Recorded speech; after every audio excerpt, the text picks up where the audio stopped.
Hello, everyone. Welcome and thanks for joining us. This is the Smithsonian Black and African American Art live stream tour, part 1 of 2. Thanks so much for being here. Let's go ahead and get started. Today, we're going to be talking about the collection of the Smithsonian Museum in Washington, D.C., and it's actually one of my favorite places. It's 2 museums in one, the American Art Museum and the National Portrait Gallery, 2 separate museums that are located in the same building in downtown Washington, D.C. And the museum is housed in the former U.S. Patent Office, one of the most historic buildings in Washington, D.C.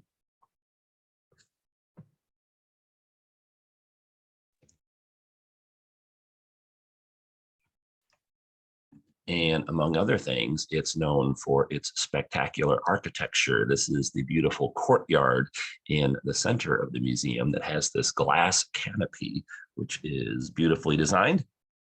And throughout the building are a lot of great architectural spaces. So the building itself is an artwork, but of course they also have an impressive art collection.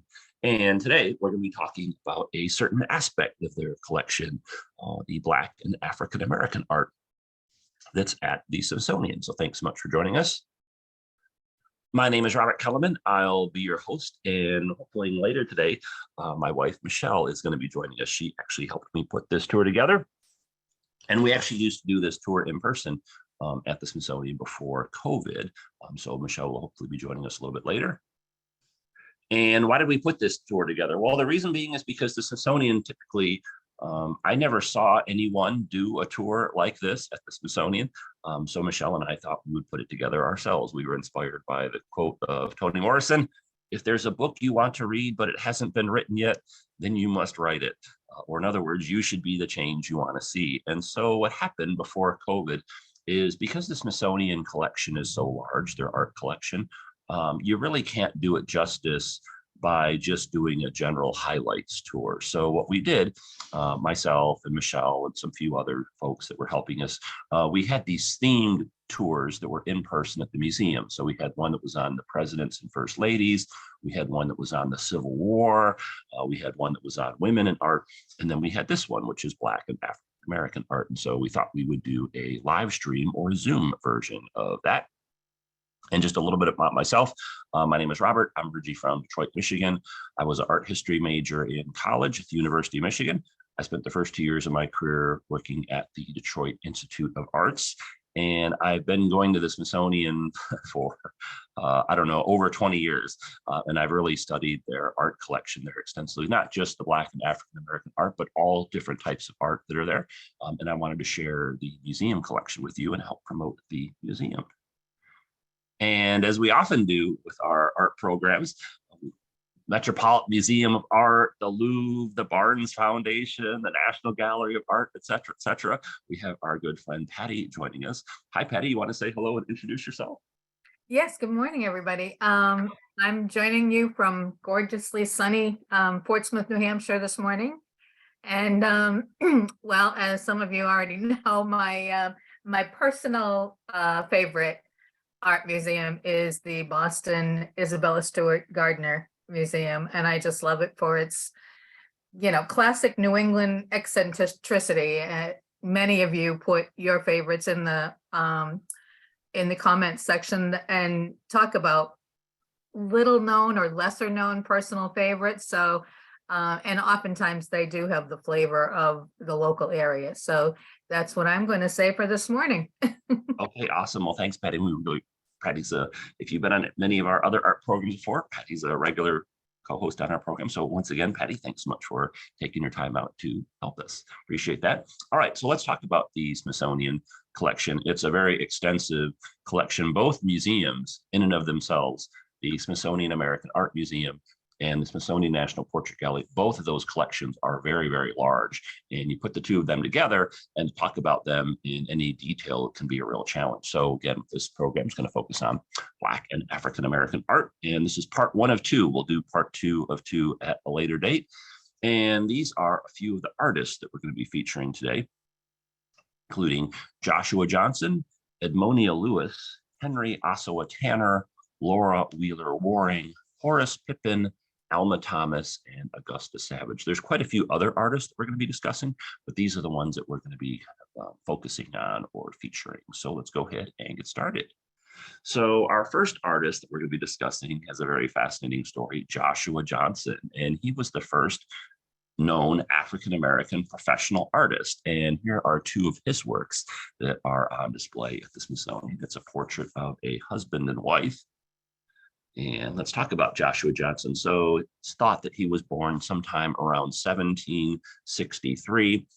He was, again, the first known professional African-American artist, meaning he was the first known artist that received money for his artistic endeavors. He was born and raised and spent most of his life in the Baltimore, Maryland area. He was a free Black. He was essentially, as far as we can tell, a self-taught artist. He focused on painting portraits. And there's a little bit of a debate on this image on the left, which is not at the Smithsonian, but some believe that this is actually a self-portrait that he did. And some others think, no, it's not a self-portrait, it's a depiction of someone else. So if it's not a self-portrait of Johnson, then we don't have the other images of him that we know of. And let's look at his two works that he's done at the Smithsonian. So if you haven't been on one of our art programs before, what I do is I include some factual information on the artwork. So like the equivalent of the museum card that you would see next to a work at a museum. So the location of the artwork, which of course, in most cases today will be the Smithsonian, the name of the artist, the years that person was alive, the name of the artwork in italics, and then the year it was created. And then what I try to do is include one or two or three kind of like key or noteworthy takeaways from each artwork. So again, this is Joshua Johnson, and this is called Portrait of Miss Barbara Baker Murphy, and it dates from around 1810. And I really like the details that Johnson includes in his portraits, including this one. And then here's another one. And this is, again, a set of two portraits, a husband and a wife from around 1810. And this is Portrait of Sea Captain John Murphy.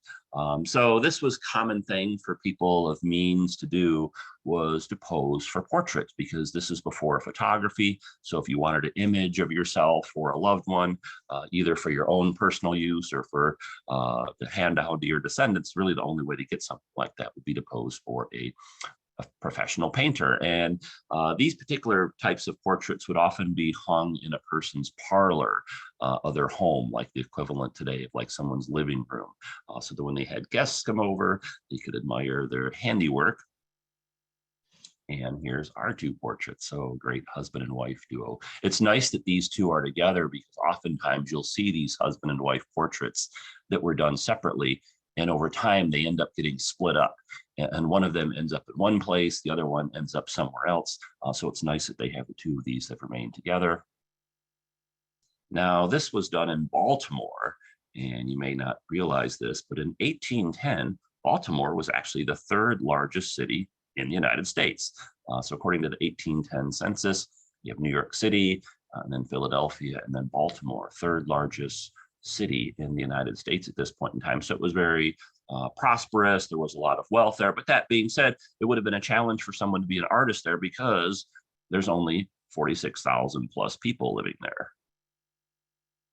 Now, for some people that maybe aren't familiar with the history of slavery, there were a number of African Americans that were free before emancipation, and Baltimore is a classic example of that. So in 1810, on the time that this painting was made, in Baltimore, there were 10,300 African Americans, and 55% of them were free. So while in states further south, many more people, percentage-wise, were enslaved, in places like Baltimore and the state of Maryland, there were a lot more free Blacks, including Joshua Johnson, and they oftentimes made their living through various entrepreneurial endeavors. Johnson did other artistic things in addition to painting. It's believed that he was, or I should say, oil painting portraits. It's thought that he was also painting like cabinets and things like that. And for this program in particular, because I feel like many of these American artists whether they're African American or not, are not as well known as they should be. So I wanted to include a few other artworks of some of these artists that are at different museums that you either may have seen before, or just to get you familiar or more familiar with their work. So these are Joshua Johnson, well-known portraits of his that are in other museum collections outside the Smithsonian. So the one on the left is at the Art Institute of Chicago. The one in the center is in the Brooklyn Museum, and the one on the right is at the National Gallery of Art in Washington, D.C., which is just about a mile away from the Smithsonian. So you can see his forte was doing portraits of Caucasian, upper middle class types of people. He didn't necessarily do landscape paintings or other types of things like that. And Johnson was a real great marketer. So what he would do, you might wonder, like, well, how would he find these people that would hire him? Well, a lot of it was probably word of mouth, but he also advertised. And so what he would do is he'd put advertisements in the local newspapers promoting his services. And so this is an advertisement from the newspaper, the Baltimore Intelligencer, from 1798. And listen to this caption. This is a section of the advertisement. It says, as a self-taught genius, deriving from nature and industry his knowledge of the art, and having experienced many insuperable obstacles in the pursuit of his studies, kind of makes you wonder what some of those obstacles were that he overcame. It is highly gratifying to him to make assurances of his ability to execute all commands with an effect and in a style which must give satisfaction. Satisfaction, of course, to the people that he's portraying in his portrait. So really fascinating fact that he's promoting himself through these interesting newspaper advertisements. And here is the sea captain. And here's the sea captain's wife. And I really like the details on these portraits, the lace of their clothing, and the jewelry and the buttons and the facial detail. Really amazing at Tucky when you consider, as he said before, he was a self-taught artist. He was a self-taught genius. And I would agree with that. You could really get a sense of the quality of his works. So really extraordinary. And Joshua Johnson is a name that was lost for history. He was only discovered as an artist in the past, say, 100 years. And only in the last like 10 or 20 years has he gotten more notoriety. I remember when I was an art history major in college, we'd never even discussed him during that time, but he's become more well-known, fortunately, in the past several years. And so there's great examples of his works that you can see at the Smithsonian. All right, so let's talk about this topic. In addition to discussing Black and African-American artists, I wanted to also include a few noteworthy artworks that depict Blacks and African-Americans, but were done by other races of people, primarily Caucasian Americans, say. And so these are some works we're going to take a look at. So let's talk about these. And in particular, these are noteworthy in the sense that they're portraying African Americans as real people in a positive light, doing noteworthy things. And the reason why that's important is because you contrast these images that we'll be looking at the Smithsonian with things like this, which is the portrayal of African Americans on currency that appeared in the slave state. So this is actually a monetary artwork where they have depictions of African Americans enslaved working on a plantation. So if you contrast this with this, these images are very noteworthy in the sense that we're now finally starting to see in certain parts of the country positive depictions or portrayals of Blacks and African Americans. Let's talk about some of these. This is a gentleman who has a very interesting story, Ira Aldridge, and he was a well-known actor. He was actually born in New York City, and he decided as a teenager he wanted to be an actor and realized that there were not many opportunities for him in New York City. So he moves to England at the age of 17 to pursue his profession. And not only does he end up becoming one of the most famous actors in England, he becomes one of the most famous actors in all of Europe. And his primary focus, so to speak, was Shakespearean roles. And so Ira Aldridge, if you are familiar with Howard University in Washington, D.C., their theater, their Performing Arts Center is named after him, just as an FYI. And so this is a portrait that was done by a British artist, Henry Briggs, and it was done in 1830. So Ira Aldridge as Othello. And there's numerous advertisements for his performance. He was such a big star that when they would do these advertisements, they would feature him or highlight him because he was such a draw, kind of like how today when they advertise a movie, they'll indicate who the stars of the film are. Well, they would do that for advertisements for his performances just because he was so well known. So kind of interesting the fact that he ended up having to flee the United States to go to Europe to pursue his career profession. Kind of like maybe, I think one of the most famous people that did that was Josephine Baker. She left the United States, went to France, Paris, and became very successful in performing arts. So before that, though, you had Ira Aldridge doing something similar. And there's a great portrait of him.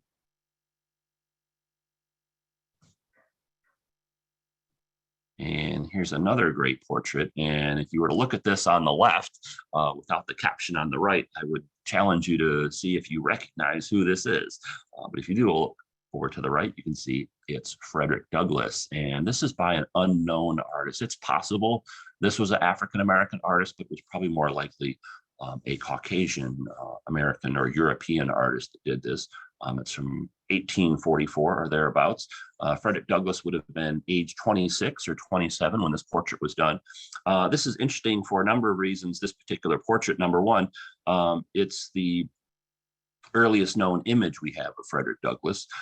Number two, it's depicting him much younger. We tend to think of Frederick Douglass oftentimes as a older, more mature, more distinguished individual. And then also too, there's only a handful of portraits of Douglass that were painted from him that he posed for. There's been numerous paintings of Frederick Douglass over the years, but almost all of them were either based on photographs or they were done after he died. This is a painted portrait of Douglass that he actually posed for. He preferred to actually pose for photographs as a portrait. Douglass is really concerned about his image and his brand, so to speak. It didn't feel that Caucasian artists could properly portray him as accurately as photographs would. And Douglass actually ends up becoming the most photographed person in the world in the 1800s. He had a very long and distinguished life and career. And so kind of to me, the image on the right is much more kind of characteristic or typical of the way we usually see images of Douglass. If you're looking at, like, say, a magazine article or something on the internet or a book or things like that. So that's why the image on the left is so important and intriguing and noteworthy, because it's a painted portrait and also it's a depiction of Frederick Douglass as a very young man. And a little known fact about Frederick Douglass, he escaped from slavery from Baltimore, a city we were just talking about a moment ago. And so Frederick Douglass spoke about his escape from freedom. He got some assistance from a few individuals, and he was able to make his way out of Baltimore and travel to New York City and obtain his freedom. And he talks about that journey in his autobiography. He says, "On Monday, the 3rd day of September, 1838, in accordance with my resolution, I bade farewell to the city of Baltimore and to that slavery which had been my abhorrence from childhood." And that caption is from the narrative of the life of Frederick Douglass, a book that was published, you can see here, in 1845. And it's believed that the portrait on the left was from 1844. So kind of the portrait of Douglass right before he's about to become extremely famous with the publication of his autobiography. And it's a really beautiful portrait. It's a shame that we don't know who the artist was, because whoever did this portrait was extremely talented. and a lot of great details in capturing him. You can see a very serious, poised look on his face, and this strength, so to speak. And he's beautifully dressed, and there's a lot of great artistic details in this, and the colors and the lighting and all that kind of stuff. So a real shame that we don't know who the artist was that created this portrait.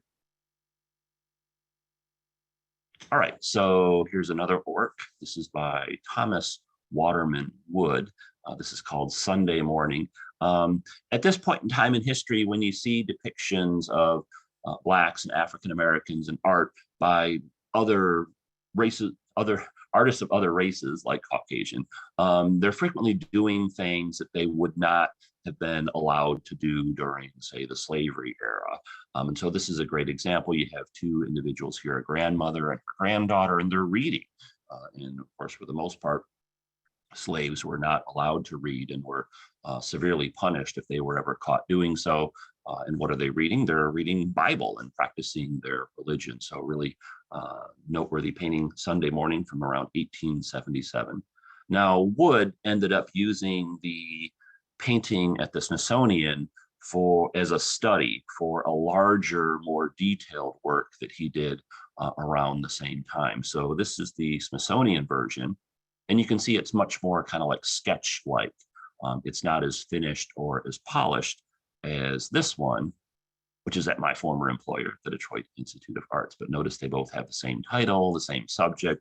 They're both done around the same time. And if you line them up side by side, the Smithsonian version is on the left and the Detroit Institute of Arts version is on the right. And again, a very different type of depiction than, say, the image we saw on the currency, the Confederate currency earlier.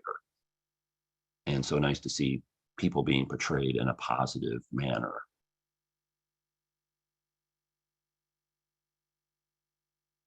Now, an artist who's not a household name, though you might have seen some of his artworks before, is Eastman Johnson. The image on the left, neither of these images are from the Smithsonian. I just wanted to show you these to kind of give you some context. So the image on the left is perhaps the most famous painting of the Underground Railroad that was done during the time it was actually in existence. This painting on the left is from the 1860s. The painting over on the right is actually a street scene. And Eastman Johnson was a Washington, D.C. based artist, for those of you that are living there. So these are some other works that Johnson did that you might have seen before. I frequently see these in different media contexts. And so he's not a household name, but perhaps you've seen one or more of these images before. And here's a work that he did at the Smithsonian. It's called The Lord is My Shepherd from 1863. It's kind of the focus on emancipation. Johnson was motivated or inspired to do this painting after Abraham Lincoln's Emancipation Proclamation. And again, you have a gentleman here who's reading something that would not have been allowed for almost all people that were enslaved at this point in time. And what you have here is this gentleman is probably a member of the U.S. colored troops because he's sitting on a navy blue coat that's very similar to the type that members of the Union Army would wear. And he's sitting there just very poised and reading his Bible in kind of a very personal moment. I really like this painting a lot. There's a zoom in on the close-up.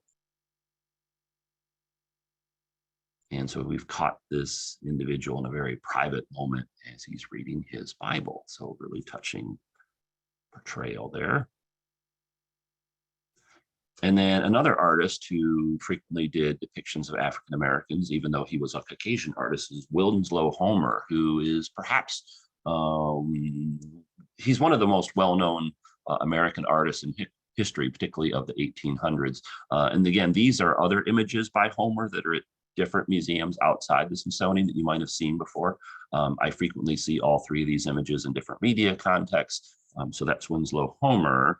However, he has this painting at the Smithsonian, which is one of their more well-known works, and it's called A Visit from the Old Mistress, and it's from 1876, so about 11 years after the end of the Civil War. And it's kind of giving us a depiction of a plantation life and the equality, at least some equality, that would have arisen after the Civil War. And it's also really interesting. He includes a hint of marriage in this painting. So this is an interesting work because, you know, when you first look at it, okay, there's three African-American women and an African-American child in the center and on the left. And then over on the right is a Caucasian woman, and you know what's going on here. So you kind of start studying it, looking for details to kind of give you some visual clues as to what's happening. And notice it looks a little tense here when we start looking at these different individuals and kind of trying to consider what they might be doing. In particular, these two individuals, these two women, and they look like they're in a stare down. And notice that their eyes are about the same level. And so it's kind of Homer perhaps depicting the fact that, you know, legally and in some other ways, African Americans were now on par with Caucasian Americans. And so perhaps that was one of the themes he was trying to portray in this painting. And then another noteworthy thing, it's hard to tell from the slide. It's easier to see when you visit the museum in person, look at the painting, but this woman is wearing a wedding ring. And that's noteworthy because during slave times, while there were marriages, they weren't legally sanctioned by the governments of southern states. Oftentimes the African Americans were not allowed to marry or were put in some kind of arrangement that wasn't from their own choosing. So the fact that Homer here is depicting this woman with a wedding ring, and it's 11 years after the Civil War, maybe perhaps this is most likely a decision that she made herself, and she made her own choice in doing so, and perhaps that's her young child that she's hoping. So really kind of interesting touch by Homer to include the wedding ring on the woman's hand. And again, a really noteworthy painting by him. And so again, these interesting depictions of Blacks and African Americans by, say, European or Caucasian artists, and very, very different than some of the kind of racist stereotype images you see in other places. All right, let's talk about another African American artist. This is Edmonia Lewis, a excellent sculptor. She's one of the most famous American sculptors in history. So let's talk about that. Edmonia Lewis was born in 1844. She passed away in 1907. She's known for doing neoclassical sculptures. Neoclassical, that's a term that means, if you're familiar with the classical era of Greece and Rome, so neoclassical is where they brought back a lot of those ideals. She had a Native American mother and an African American father. And so then that inspires her to create a lot of artworks that feature themes of Native Americans and African Americans. I'll show you some examples of that. And she's another person like Ira Aldridge that ended up fleeing the United States. She left in 1866 for Rome. And then later on in her life, she would live in other parts of Europe. But notice she was born in 1844. At the age of 22, she left the United States for Rome. And she did come back a little bit, but for the rest of her life was living abroad. And here's a early work of hers. So this was done right before she actually fled the US. She was only 22 years old. This is a sculpture of Anna Quincy Watterson. She was the wife of a very famous reverend in Massachusetts, and they were Boston patrons of hers. Edmonia Lewis actually received art training from different institutions, and she ends up in Boston, and she gets introduced to various people, and you can see how talented she was. I mean, look at the detail on this sculpture. It's really extraordinary, especially when you consider it was done by a 22-year-old. So really amazing.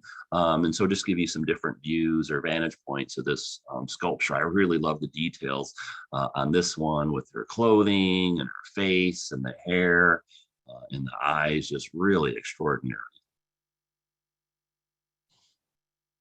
And then there's a view from the back.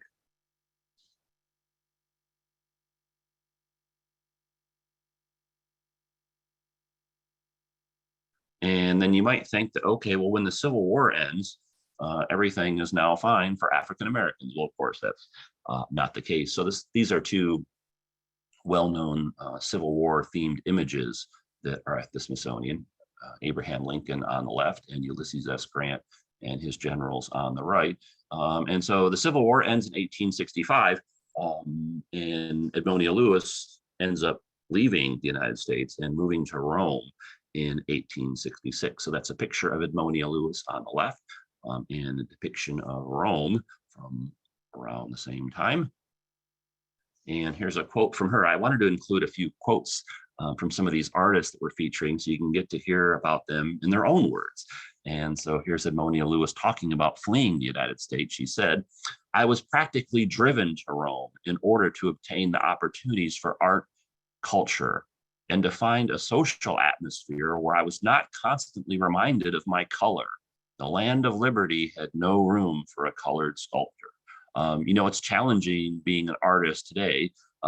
Would have been even more challenging back at this point in time, and even more challenging if you were African American, or also if you were a woman. And many of these artists that we're actually featuring today are women, and so they have the dual challenge of overcoming the racial barriers and also the gender barriers, including Edmonia Lewis. And here are some other sculptures that she did at other museums outside the Smithsonian. Again, I wanted to show you some other examples of the works of these artists, just so you could become more familiar with them, and perhaps you've seen some of these before. So again, her parents were both Native American and African American, and you see those themes in her work. So on the Native American side, you have the old arrow maker, and then you have Hiawatha and Minnehaha.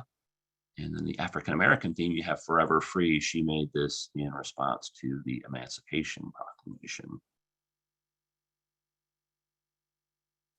And then the Smithsonian National Portrait Gallery has portraits of prominent Americans. That's the focus of their collection. Oftentimes the images they have are the most well-known image of a particular person. And so here's a classic example. This is the most famous image of Edmonia Lewis. If you were to Google her name, this is the thing that pops up, this photograph, and it's actually in the collection at the National Portrait Gallery. It was taken by a friend of hers, and she was living in Rome at the time. She was 26 years old. And so I wanted to also include images of the artist so you know what they look like, so you can put a face with a name. And then some more examples for work that's at the Smithsonian. So this is a series of sculptures she did in marble, where she was doing prominent abolitionists in a profile series. And so this is Wendell Phillips from 1871. This is marble, and it's 18 inches in diameter. And this is Hagar from 1875. So Edmonia Lewis had a really strong Catholic faith, and she ends up doing quite a few artworks that have some kind of Christian theme about them. And so this is Hagar. If you remember the story from the Bible, Hagar along with Abraham got together, so to speak, and had a child, Ishmael. So Hagar is the mother of Ishmael. So she's featured in this beautiful sculpture by Edmonia Lewis. And there's a view from the other side. And just amazing carving of the marble to get the details of the clothing and the hair, and the flesh, really extraordinary. It's close up. And Edmonia Lewis was very well known during her lifetime. And I just feel like she's the artist that people should know more about in modern times. This is her most famous work, probably, in my opinion. This is called The Death of Cleopatra. It's from 1876. Cleopatra was born in 69 BC. She died in 30 BC. And this is a very large work. It's actually 63 inches tall. So it's a life-size sculpture of Cleopatra, and it weighs 3,000 pounds. So someone yesterday asked, how do they move a sculpture like that? How do they move it? Very carefully with a lot of people and equipment. But anyway, they don't move it very often. It's been in the same spot in the Smithsonian for as long as I can remember. So let's talk a little bit about this. So I think for most Americans and people in modern times, when you think of Cleopatra, you think of Elizabeth Taylor and that great movie that came out in the 1960s. But Cleopatra has been a well-known figure throughout history and art for a long time, essentially since she was alive. And you frequently see depictions of her. So Cleopatra, she died by suicide.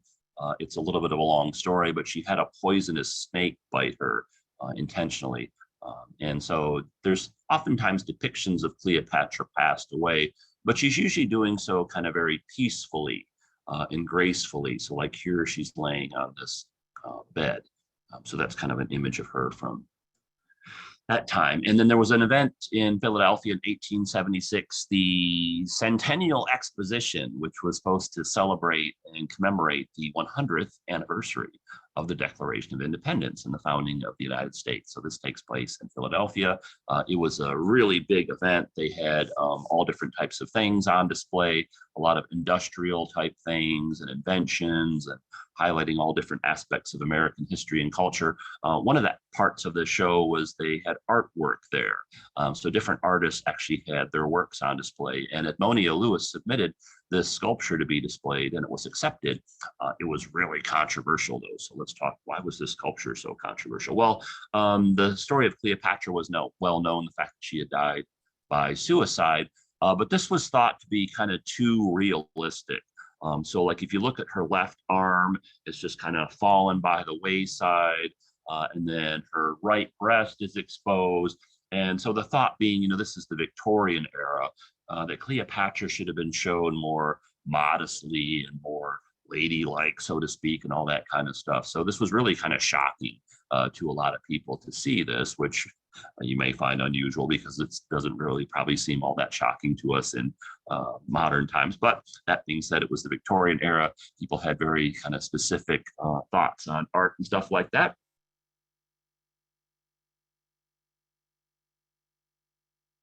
And so different views of that. So again, a really beautiful, spectacular sculpture. She really did a great job on this, and it's really cool that it's life size. The coloring is a little bit different because these photographs were taken in a studio, and depending on what type of lighting they use, it can make the coloring of the sculpture appear a little bit different. So that's the story with that. And there's a close-up of the face.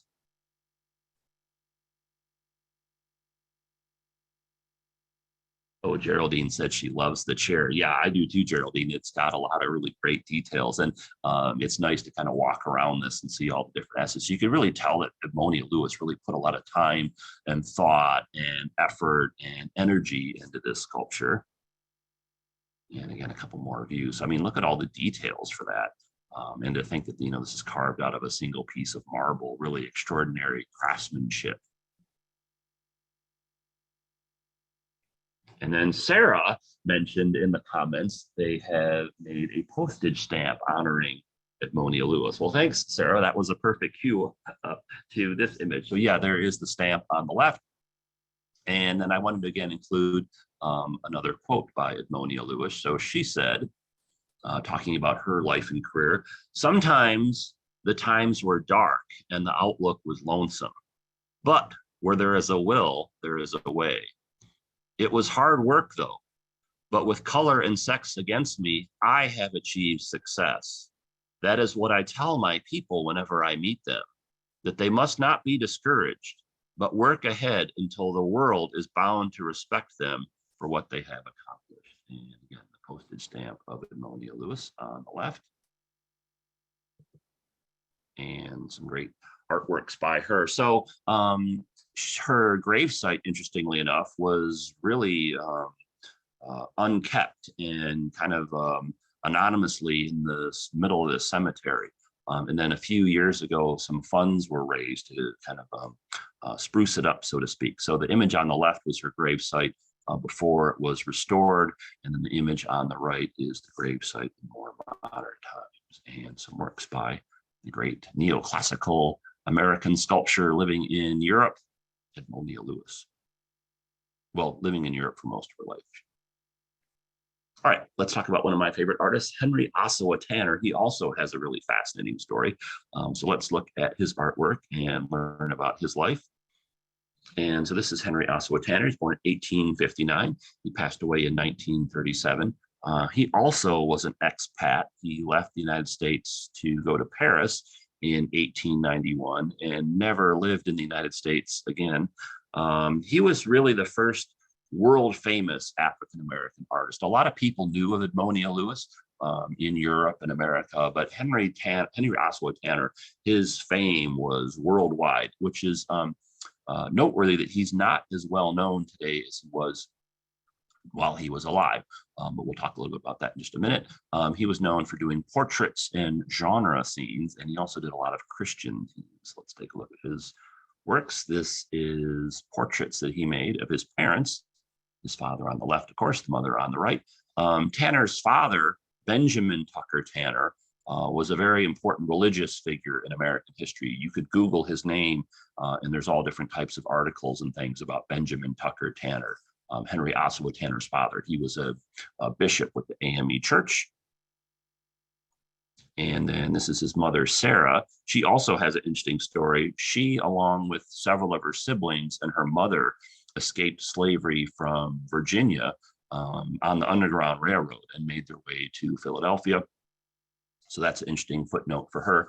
And Tanner kept this painting in his personal collection for his entire life. So that's touching. And then Tanner's home in Philadelphia is now a historic site. So you can see here the sign on the left. While living here, Henry Ossawa Tanner studied at the Pennsylvania Academy of Fine Arts. His earlier works portray the ordinary lives of African Americans. After moving to Paris, Tanner painted religious subjects and won international acclaim. And here's a portrait of Tanner on the left. And so again, he leaves the United States and goes off to Paris. As I mentioned before, the Smithsonian has a lot of portraits of prominent people, especially artists, in their collection. And this is one of the most famous photos of Henry Ossawa Tanner. And so this is also in the Smithsonian collection. This is done in 1897. And why did Tanner flee the United States to go to Paris? Well, let's hear from him himself. He said, quote, in a letter to a friend, "I cannot fight prejudice and paint at the same time," end quote. And so Tanner packed his bags and off he went. And so that's one of the kind of the themes of today's program is the number of people that had to flee the United States to pursue their artistic and professional endeavors. There's oftentimes talk about the Great Migration of people moving from the southern states to the northern states, but there's also another migration of people just leaving the United States altogether and going somewhere else. Tanner did a number of depictions of lions. To him, it was really a great symbolism of Africa. And this is one of the more well-known lion paintings that he did. This is Lions in the Desert in the late 1800s. Tanner didn't actually see lions out in the wild. What he did is he paid a number of visits to zoos and made a number of drawings, and then would take those back to his studio and make paintings like this. And this is a portrait of Tanner's wife. She was a Swedish American opera singer that was born and raised in Portland, Oregon, before making her way to Paris, where she ends up meeting Tanner. They fall in love and get married, and they have a son together. And this is a really interesting painting because it's done in two different styles. If you look at it closely enough, her face is very detailed, and her clothing is much less so. We'll talk about that in just a moment. So here's the portrait of his wife. And then here's her clothing, and it's done in a very impressionist type style. You can see it's not very detailed. It's a little blurry. You can actually see the brush strokes. And one of the reasons why Tanner is such an important artist is because he was one of the first Americans to embrace Impressionism. Things traveled much slower back then. And so Impressionism had been around for a while in France when Tanner got there, but it hadn't moved across the ocean, so to speak, to the United States. So when Tanner shows up in Paris, he sees these Impression artworks, thinks it's a good idea, and he starts painting in this style. So he's one of the first Americans to kind of embrace the Impressionist style, not counting, of course, like, say, Mary Cassatt. And then his wife's face is much more detailed than the rest of the painting. So here's the clothing, and then here's her face, and it's a much more realistic and detailed depiction of her. You can really see that he put a lot of emphasis into her.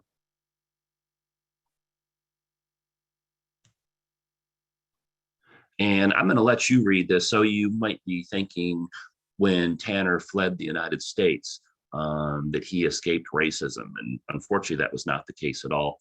I'm going to let you read the caption for this because of the language, but this was a letter that a woman wrote that had met his wife. And this woman ends up writing this letter to a friend of hers, and the language and the kind of the thoughts and the opinions that she has are very disturbing. So again, just because Tanner leaves the United States doesn't mean that's the end of the challenges that he faced overseas. But he ends up meeting this young lady. Again, they fall in love and get married and spend their lives together and have a son. Now, these are a couple other works by Tanner that you may have seen before. So again, want to show some other works by these artists at different museums, just so you can get a sense of the kind of things that they did. So the image on the left is probably the most famous Henry Ossawa Tanner painting, the banjo player. And then he also did a lot of these religious scenes. So what the point here being is, before Tanner moved to Paris, he tended to do what are called genre scenes. And he typically focused on African Americans doing kind of regular everyday activities. And he did it in a style called expressive realism. So it was a realistic depiction, but it was expressive, so to speak. There was kind of some interpretation involved.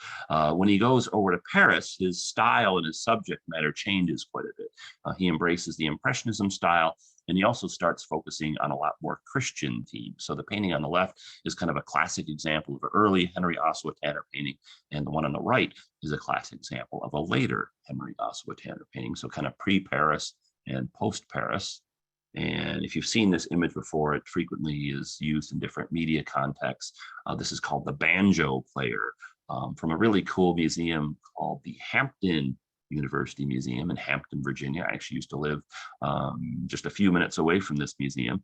And it's in southeastern Virginia, near Virginia Beach and Norfolk and Newport News and those kinds of places. And then this is from the Detroit Institute of Arts. They have a large collection of Tanner's works. This is Flight into Egypt.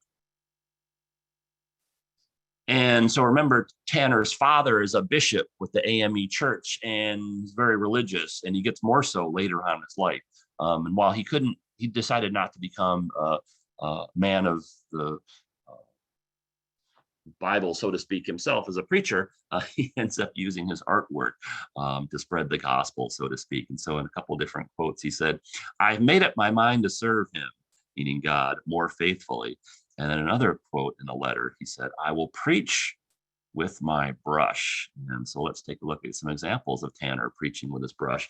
Later in his life, he oftentimes depicts religious scenes, and he's probably the American artist that focused most on Christian themes, in my opinion. So over on the left is a painting that's at the Smithsonian of Jesus. The center is Bethlehem, and the right is Mary.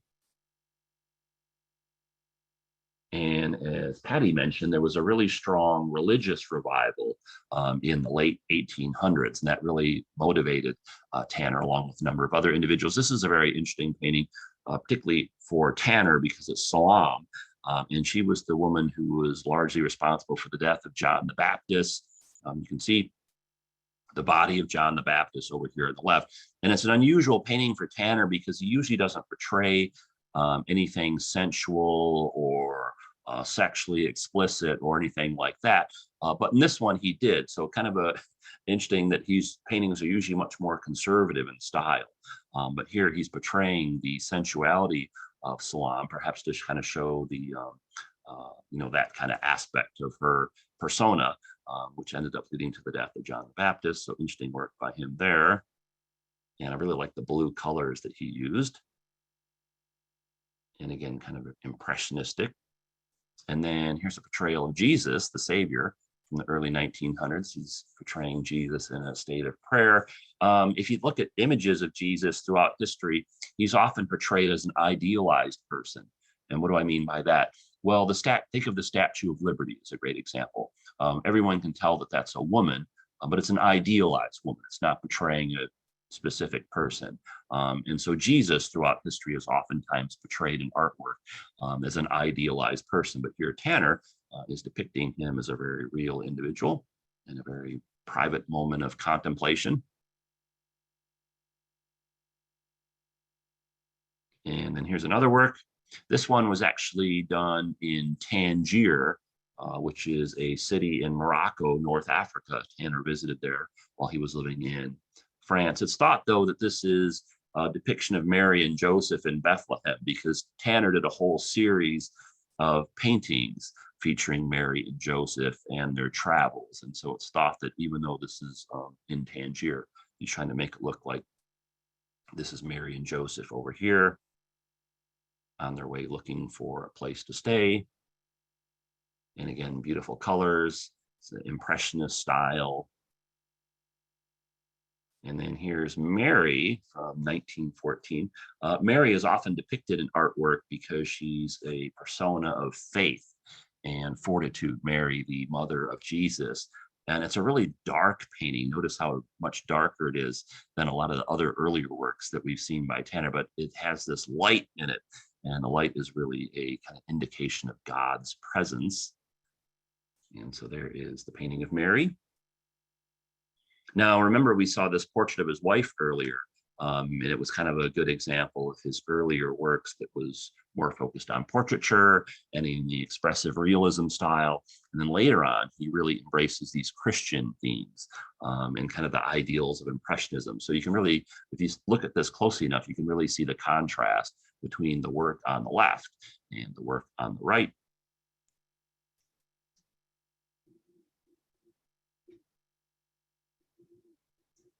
And again, the light that shines in this dark painting is really an indication of God's presence. Tanner being very religious.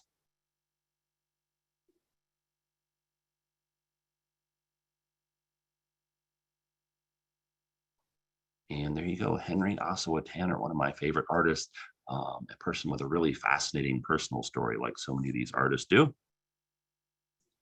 And then let's look at a few images of Blacks or African Americans by Caucasian artists.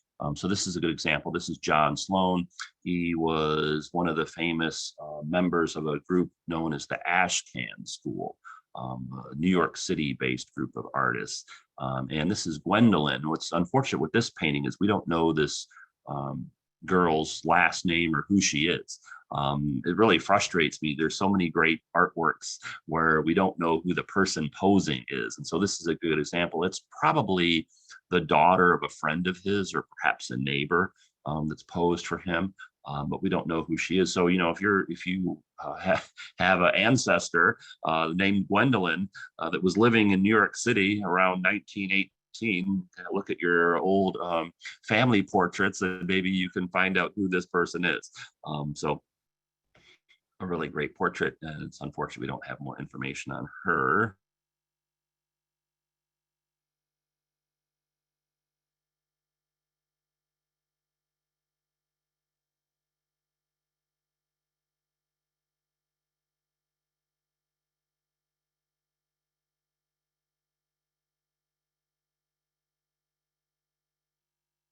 Lester Johnson, he had a really long success. And he's depicted here, interestingly enough, because Lee is known for doing sculptures of nudes. There's a depiction of John Lester Johnson in photograph. And then here is Lee. He was a European artist who immigrated to the United States. And more often than not, his sculptures were of nude women. But he was kind of looking for like the ideal male form. And he ended up choosing this subject for that. And then here's a depiction from the other side when it was on display.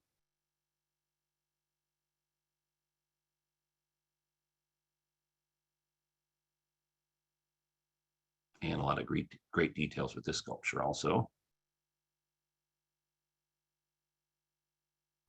And then look at this artist, Georgia O'Keeffe. And this is a portrait of her friend Buford Delaney. Now, O'Keeffe is not known for doing portraits. She did very, very few portraits, but Buford Delaney, who was an American Modernist painter, he was a very good friend of hers. If you saw the Georgia O'Keeffe movie we streamed in November, you might have remembered there was an African-American gentleman who was with her several times, like when they were at parties together and stuff. You might have wondered who that was. What was Buford Delaney? And so here she did a portrait of him in 1943. It's also interesting the fact that it's a pastel. George O'Keeffe usually painted in oils. And, she's most known for doing these depictions of New Mexico and flowers. And the two examples on the right are in the Smithsonian collection. And you can see that she approached the portrait of her friend with this great detail that she also would include in her paintings of flowers. And so here's the portrait by itself. And then you close up and wow, really spectacular in terms of the details of his individual hairs on his head, and the eyelashes, and even the pores of his skin. So just really incredible. And it's, to me, a little bit disappointing that George O'Keeffe didn't do more portraits of people, because she was very talented at it. But she preferred to do depictions of flowers and landscapes and things like that. But really talented, and a really cool portrait of her good friend, Buford Delaney. And we'll actually be talking about his artwork in our part 2 program. All right, let's talk about Laura Wheeler Waring. And here are 3 images of her. She was known for doing portraits of prominent African Americans. Laura Wheeler Waring, born in 1887. She passed away in 1948. She spent most of her life as an art teacher.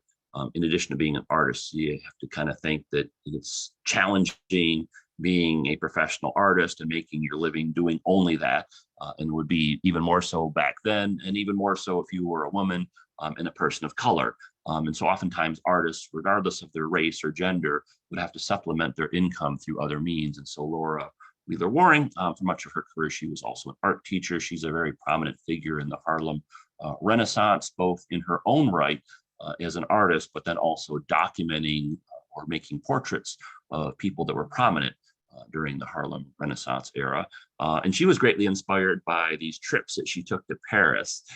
So even though she didn't have a lot of money, she would live as frugally as she could and save up money and travel to Paris on a number of occasions. And then she would oftentimes, there'd be this flow of creativity that would come out of her after she returned back to the United States. And again, she's known for doing these portraits of prominent African Americans. So let's talk about these. And here's the first one. And so she was really inspired by her counterparts in the Harlem Renaissance, and ends up doing portraits of many of those, including W.E.B. Du Bois. And then here's Marian Anderson from 1944, a really spectacular portrait. Anderson famously performed at the Lincoln Memorial on Easter Sunday of 1939, if you're familiar with that event. And this portrait was done 5 years later in 1944. And this is one of the most famous portraits of Anderson. So it's noteworthy that these artists do depictions of these prominent individuals that end up kind of being like the go-to image of what this person looks like. So I frequently see this painting used in different media contexts when they're describing Marian Anderson. And we've been using this term Harlem Renaissance. I'm sure a lot of you know exactly what I'm talking about, but for those of you who may not be familiar with that term, what exactly does that mean? The Harlem Renaissance was an intellectual and cultural revival of African American art, dance, fashion, literature, music, theater, and politics, centered in Harlem, New York City, during the 1920s through the early 1940s. So kind of the era between World War I and World War II. And of course, Marian Anderson was a part of that really beautiful portrait with her red dress. She's kind of like in a semi-profile state. And then the window in the background is an interesting touch to kind of mix things up a little bit. And then this is a portrait that Laura Wheeler Waring made of her friend, Alma Thomas, who also would become a very accomplished artist. We'll actually look at her artwork in just a moment. This was done sometime around 1945. It's always fascinating when an artist does a portrait of a fellow artist. So that's what's happening here. Laura Wheeler Waring is the creator of this painting, and the subject of the painting, the person posing, is Alma Thomas, her friend and colleague. And so there's that. And so I like her portraits because they're very diverse in terms of the approach she would take to portray these different individuals. Sometimes they're seated, sometimes they're standing, Sometimes they're more formal, sometimes they're a little informal, sometimes they're facing the left or the right. So very diverse in terms of her portrayal of different individuals. And I can show you a lot of other examples for artwork, which is pretty cool to look at. So someone you might want to look into a little bit more. And then a Caucasian artist who was really active at this time, who was actually friends with the previous artist we just were speaking about, Betsy Graves Reyneau. Now she's noteworthy because she ended up doing a whole series of portraits of African Americans. There was this exhibit that was traveling the United States called Portraits of Outstanding Americans. And Betsy ended up doing a number of these portraits, many of which included African Americans. And again, these are noteworthy because they oftentimes end up becoming one of the more famous depictions of the individual being portrayed. So like, for instance, George Washington Carver, this is one of the most famous images of him from 1942. Here's Mary McLeod Bethune from 1943, a great educational leader. And so again, Betsy does this whole series of different individuals, but one of the things she's most known for is her portraits of African Americans. Here's a portrait, her portrait of Marian Anderson, and notice Marian's in front of the Lincoln Memorial in Washington, D.C., the site of that concert we were talking about a little bit earlier. Here's William Ayres Campbell. He was a famous aviator during World War II. Joe Louis, this is one of the most famous paintings of him, 1946. And et cetera, et cetera. So just a really interesting ensemble. There's numerous portraits that she did that are at the Portrait Gallery. I'm only showing you a handful of them because of the sake of time, but really talented artist and really like these different depictions. Again, she also, her portraits are very diverse in terms of like the style and the presentation of the people. Here's a great one of Thurgood Marshall from 1956. All right, here is another one of my favorite artists. This is Horace Pippin. Very talented and also has a fascinating personal story. He was born in 1888. He died in 1946. He was a World War I veteran, and his military experience directly led to him becoming an artist. He also was mostly self-taught. He's one of the key visual artists of the Harlem Renaissance, and he focused on history and genre scenes. And here's his painting that's at the Smithsonian, Old Black Joe from 1939. It's a great example of a historical genre scene, and he's focusing on the life of slavery and plantations. And so let's talk about this. So what do I mean by historical genre scene? This is a plantation scene from back in the day, so to speak. And so it's historical in the context. It's a genre scene in the sense that it's not a portrait. We don't know who this gentleman is or these other two figures. So there's people being portrayed here, but there's no indication of who exactly they are. So we consider this what's called a genre scene. And there's the full painting. So you have this gentleman here, and in the background, you have this white field of cotton, these blue sky with the white clouds. There's this plantation home over here with this woman standing on the porch, kind of keeping an eye on things. And then here's our central figure, Old Black Joe, and he's seated here, and then attached to him is kind of this tether, so to speak, with this child over on the right. So what's going on with this painting? Well, before we get into that, let's talk about the artist's life. So Horace Pippin fought in World War I. He was part of the group known as the Harlem Hellfighters, one of the most famous military units in World War I. And he was severely injured. He ends up actually earning the Purple Heart, which is noteworthy for anyone, particularly for African Americans, though, because of discrimination during wartime. Oftentimes they're not as recognized as other individuals. But Pippin was almost killed during the war. What happened was him and a counterpart were in a foxhole. They stood up out of the foxhole to charge forward. Both of them were immediately shot. Pippin fell backwards into the foxhole, severely injured. He was shot through the shoulder. The counterpart, the colleague that he was with, was shot and killed and landed on top of Pippin. And this occurred in the early evening hours. And so throughout the night, Pippin is laying in this foxhole, severely wounded. He can't move because of the injury to his shoulder. And then also his counterpart, who had been shot and killed, is laying on top of him. And so he can't move until it was the next morning before a rescue party was able to come and retrieve him. So he's put on a hospital ship, sent back to America. For the rest of his life, he had difficulty moving his arm up and down. He would oftentimes have to put his arm on like some kind of ledge or something so he could hold it steady to paint. But he ends up kind of as his art therapy, getting an interest in art. And so he did an autobiography talking about his war experience. And you can see here, he's doing some kind of visual imagery of the things that he witnessed. So this is an early work of his, and his career really transforms because his war experience. So here's a quote from him talking about his service in World War I. He said, "I did not care what or where I went. I asked God to help me get out of there, and he did so.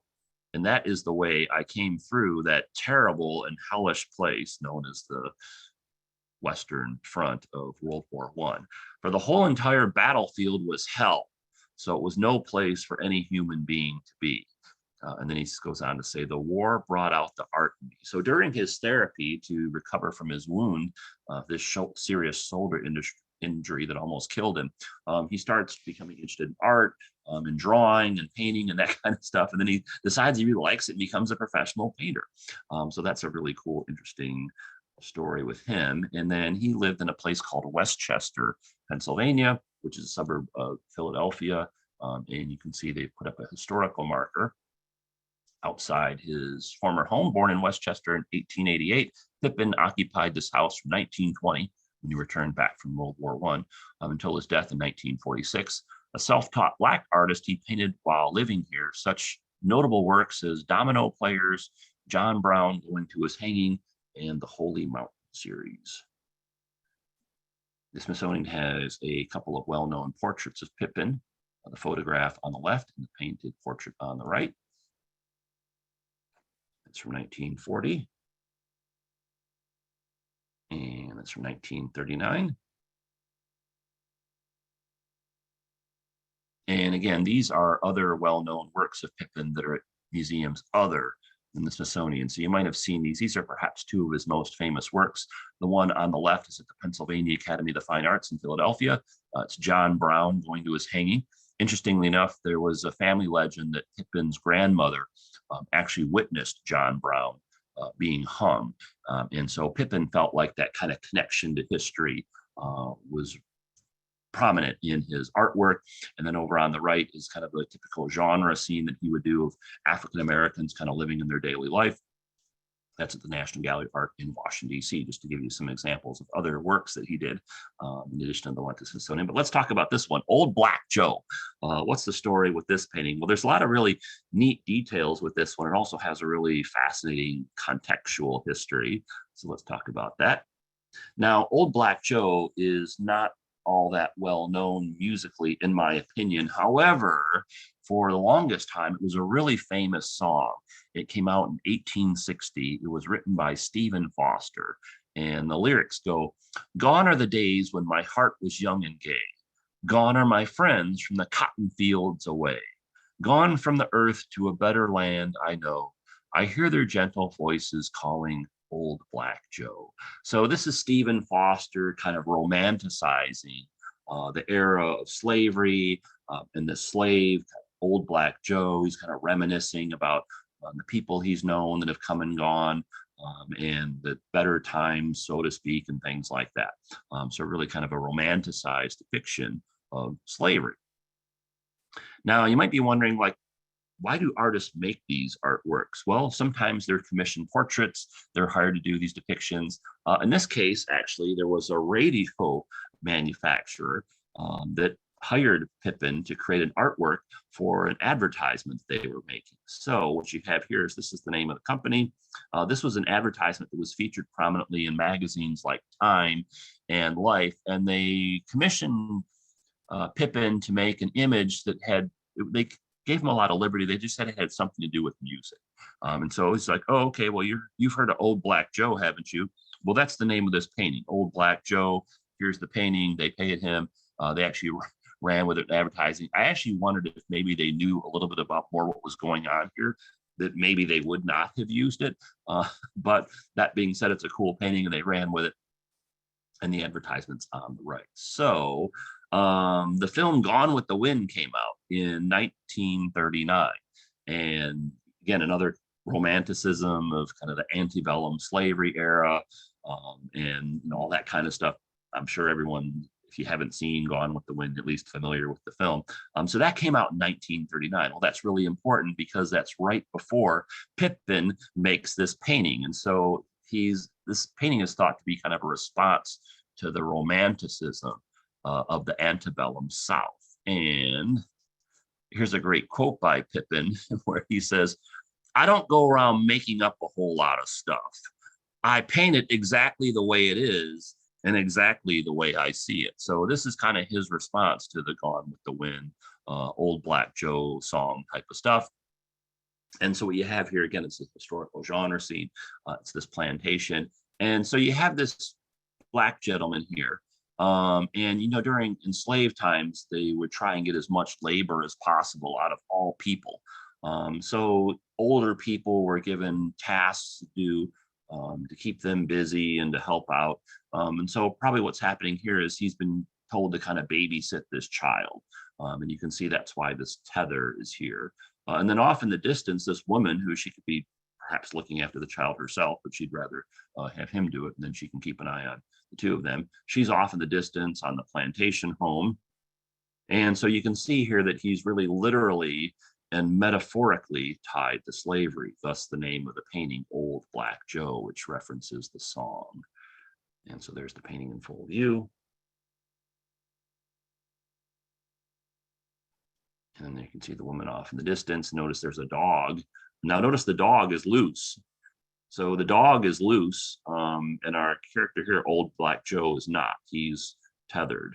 So interesting contrast there. It's got these really beautiful colors here with the white and the blues and the greens. And then here is our figure. And so spending his days in kind of a peaceful retirement, sentimental type of era, like the song depicts, Pippin has him here doing some work, keeping an eye on this child who's playing in the flowers. And so there you have it, Old Black Joe, a really interesting painting at the Smithsonian American Art Museum by Horace Pippin, one of my favorite artists. All right, let's continue on. Let's talk about Alma Thomas. And she's known for her abstractions and her beautiful colors. In my opinion, Alma Thomas is the artist that, if you go to a museum, you might see her works, and I readily identify it because her style is so distinct, but maybe don't know her name or her interesting stories. Let's talk about that. Alma Thomas was born in 1891. She passed away in 1976. She was part of the Great Migration that went north. She ended up in Washington, D.C. She was a professional artist. However, she did not become a professional artist until the age of 69. So if you're still trying to figure out what you want to be when you grow up, or if you think you're too old to switch careers, don't think that way, because Alma Thomas did not become a professional artist until the age of 69. And she's one of the most famous artists, American artists of the 1900s. And again, she's known for her use of abstraction, color, and in particular her space series, which we'll talk about in just a moment. So the Great Migration, we talked about people leaving the United States for other countries. There also was, of course, the big migration of people, African Americans from the former slave states to points west and north, more often north. And this is what Alma Thomas ends up doing. So her family's living in Georgia, and they decide that she's not going to get the kind of education down there that they would like. So her parents decide to move her and the rest of the family from Georgia to Washington, D.C. In describing that time, she said, "When I finished grade school in Columbus, Georgia, there was nowhere that I could continue my education. So my parents decided to move the family to Washington, D.C. It kind of reminds me of the story of Rosa Parks. If you read her autobiography, Rosa talks about how she wasn't able to go to high school initially where she lived because there was no high school for African Americans in that area. So kind of a similar story for Alma Thomas. And then when she ends up getting to Washington, D.C., she says, when I entered the art room in Washington, D.C., it was like entering heaven. It laid the foundation for my life. So Thomas's parents, who made that decision to take part in the Great Migration, move from Georgia to Washington, D.C., significantly influenced their daughter's career. And then the home that she moved into with her family and later lived in by herself is now on the historic register. If you're familiar with Washington, D.C., it's at 1530 15th Street, which is in the Logan Circle neighborhood. And I love this. Go back. I love this home. It's beautiful. I actually love this whole area. It's got all really cool brick row houses. And you can see there the historical marker on the right, the Alma Thomas residence. And remember, we saw this portrait earlier of Alma Thomas by her friend, Laura Wheeler Waring.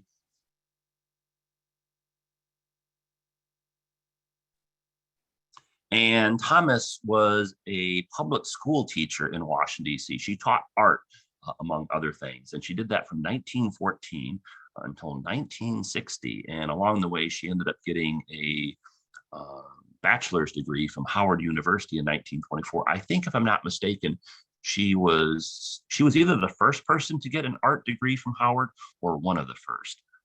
She did that in 1924.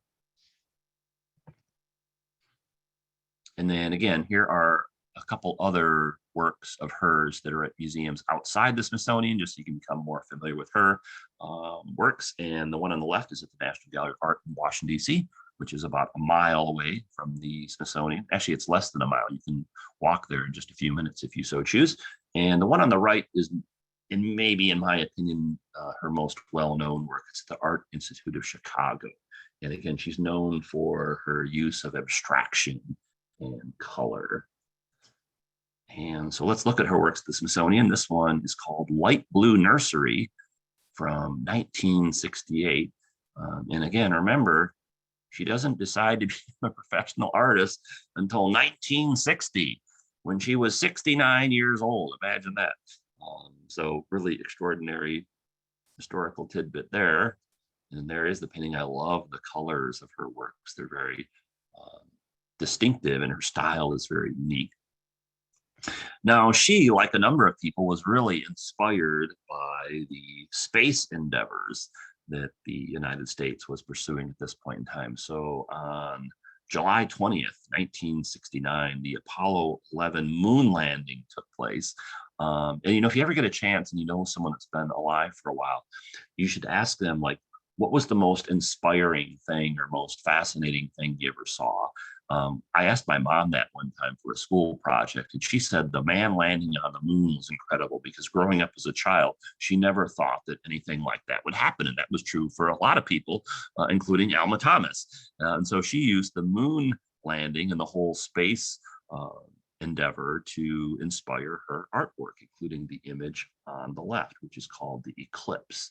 So even though the moon landing really inspired interest not only in the moon, but the solar system and the stars and the sun and the sky and all that kind of stuff. So this painting is from 1970, called Eclipse. Again, abstraction and color. It was part of what's called the Space series that Alma Thomas did, these paintings that were inspired by her interest in the space programs. And here's a great quote from Alma Thomas: "Color is life, and light is the mother of color." And so that's Alma Thomas. And again, beautiful work, great colors. And it's the Eclipse. And then here's another one.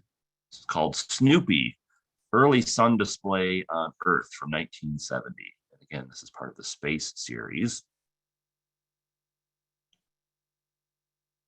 Now, I'm going to do at some point in time a separate program just like this on women artists. And I was hoping to do it sooner rather than later, but it's going to take a while for me to finish that. So I was going to hold off including this quote because it's kind of more like a women's history thing than a, say, Black or African-American. But because that program will take a while to get together, I thought we'd include it now. So here's a couple of great quotes from Alma Thomas. "I never married a man but my art. What man would have ever appreciated what I was up to?" And then on another occasion, she said, "Once upon a time, it was said, don't die having quote unquote miss on your tombstone. I feel very proud of having maintained my miss. I say that miss stands for all the jackasses I missed in life. A fine man is a delight, but for God's sake, don't get tangled with a jackass. So there you go. Words to live by from Alma Thomas. And again, her painting at the Smithsonian, one of them. Now, if you're in Washington, D.C., you're going to be visiting it. The Smithsonian's not the only place where you can see her work. They also have a fabulous art collection at the White House. And one of Alma Thomas's paintings is on display there in the family dining room. So at the White House, this is the room where the president and the first lady and kind of family members would oftentimes eat their dinner. And how cool would that be to be having your meal with this Alma Thomas painting on the wall next to you? So if you go to visit the White House, make sure you ask to see the Alma Thomas painting while you're there. Don't just get hung up visiting the Oval Office. And then here's another great quote from Alma Thomas talking about her kind of philosophy. Through my impressions of nature, I hope to impart beauty, joy, love, and peace. And that's Alma Thomas. All right, let's talk about Augusta Savage. She was born in 1892. She passed away in 1962. She also was an artist and educator. She was part of the Great Migration and also part of the Harlem Renaissance. And she was really important civil rights activist throughout her life, in addition to being an artist. And this is her sculpture, Gammon. And that's a term that's a French term that's wasn't quite sure exactly how to word it translation-wise, but it really kind of stands for streetwise children. And the young boy that's being depicted here is actually her nephew, and this is from around 1929. And there's another side view of the sculpture.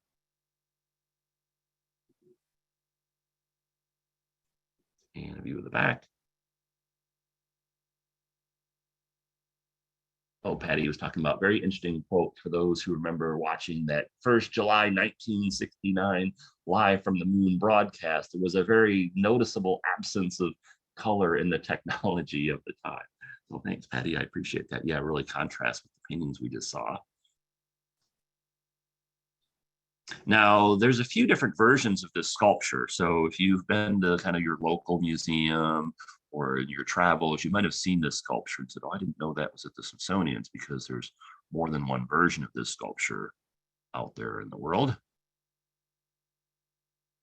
And then Augusta Savage, she ended up posing for this photograph. This was a friend of hers. The photographer did a whole series of portraits of Black women. And his portraits really kind of tend to focus on their beauty and their strength and the triumph, so to speak. So a depiction of Augusta Savage a little bit later in life. Now, I forgot to mention that she immigrated from Florida to New York City and settled in the Harlem area. Again, kind of a similar thing as we heard before, just didn't really think there was many educational or professional opportunities where she was at in Florida. So she ends up packing up and moving to New York City, settling in Harlem. She's a key visual artist in the Harlem Renaissance. Again, she was also extremely active in the civil rights movement throughout her lifetime. And she was also a really key figure in education, particularly art education in Harlem. She was involved in a number of schools and education organizations. She was a teacher and various other kind of educational endeavors. So in addition to being a talented artist, she's also noteworthy in that regard. And then here's a couple pictures of her and her other artworks. And she was really proud of the impact that she had on teaching students all about making art and appreciating art and things like that. And I love this quote from her talking about her students. She said, "If I can inspire one of those youngsters to develop the talent I know they possess, then my monument will be in their work." A great quote from Augusta Savage. And there's her sculpture, Gammon. And so we're in the home stretch of our program. Just a few more things to talk about before we wrap things up. So this has been Smithsonian Black and African American Art, part 1 of 2. We focused on artists that were born before 1900. Part 2 will focus on artists after 1900. A couple artists from this era that we didn't get a chance to talk about, but that I wanted to make sure that you were familiar with. First is James Van Der Zee. So we didn't get a chance to talk about him just because of time, but really wanted to make sure that you were aware of him. He was a very famous photographer. And so you might have seen the photo on the left. It's his most famous image. This is actually in the collection, not at the Smithsonian, but the Museum of Modern Art in New York. So if you want to learn more about Black artists who were born before 1900, make sure you check out James Van Der Zee. And then another artist that was very talented, we didn't get a chance to talk about, Archibald John Motley Jr. And this is a famous painting of his, Portrait of My Grandmother. That's also not at the Smithsonian, but it's just a short distance away at the National Gallery of Art in Washington, D.C. So again, if you want to learn more about Black and African-American artists, make sure you check out Archibald John Motley Jr. And then if you wanted to take a picture of this, your phone or a screenshot, we talked about a number of artists, but the ones we really kind of focused on were Joshua Johnson, Edmonia Lewis, Henry Ossawa Tanner, Laura Wheeler Waring, Horace Pippin, Alma Thomas, Augusta Savage, and then also you want to keep in mind James Van Der Zee and Archibald John Motley Jr. Now in part two, which will be coming at some point, if you follow us on Meetup, it's on our Meetup calendar in a couple of weeks, but unfortunately gonna have to postpone that because of my, I love my job, but I'm currently working extremely long hours and I don't have this particular program finished. So I'm gonna push it back a few weeks, but we'll be coming soon. And what are some of the artists we'll be featuring in part two of two? It'll be artists that were born after 1900. And so we'll be featuring one of my personal favorites, William H. Johnson. I really love his artwork. And we'll also be talking about Romare Bearden. Here's one of his works at the Smithsonian. Talking about Elzir Cortor. Very distinctive style.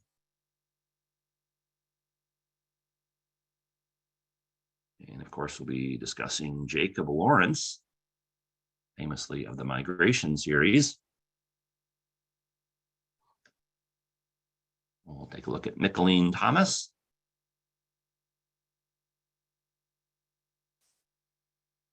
And we're talking about Gordon Parks, not only a talented photographer, but also a talented filmmaker, among other things.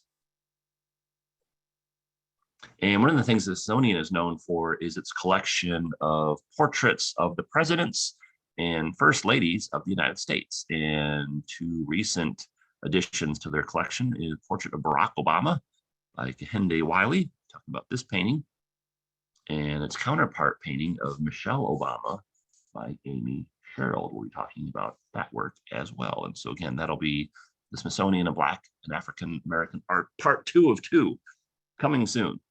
And then just as an FYI, I had programs that I previously recorded that focused on one particular painting. And the recordings of those you can find on our YouTube channel. Our flagship organization is Washington, D.C. History and Culture. That's the name of our YouTube channel. And I did a whole entire 20-minute talk on Colin Powell. And particularly this portrait was done of him. So if you want to check that out, just do a search on YouTube for Colin Powell Portrait Gallery, or go to our Washington, D.C. History and Culture page. We have a lot of art and history programs on there. Might want to check that out. And then also at the same time, I did one on this Frida Kahlo painting, which is also on the Portrait Gallery. So another 20-minute talk just specifically on this portrait of Frida Kahlo. So you can check that out. The name again of our flagship YouTube channel is Washington, D.C. History and Culture. And then coming up later this month, my wife, Michelle, and I will be doing a talk kind of sort of like this, except the topic will be the Smithsonian National Museum of African American History and Culture.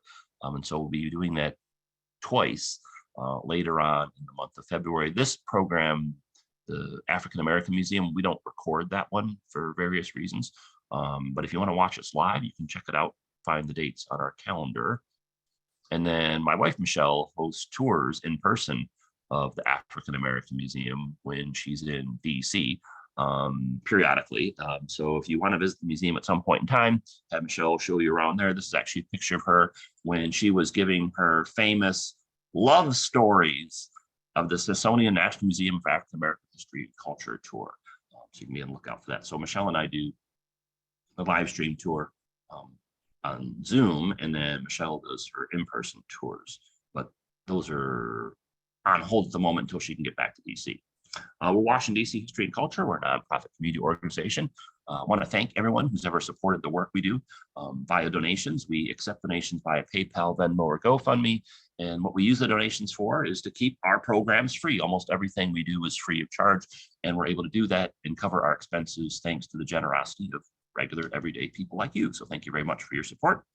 And that's the end of our program. So I have to get back to work, but I want to thank all of you for joining us and taking time out of your life and schedule to learn more about the Smithsonian American Art Museum and National Portrait Gallery and their fabulous collection of Black and African American art. I'm going to give a special shout out to our friend Patty for helping us host this program, and I wish all of you a great rest of your weekend. Stay safe, and we'll see you next time. Thanks, everyone. Take care. Bye.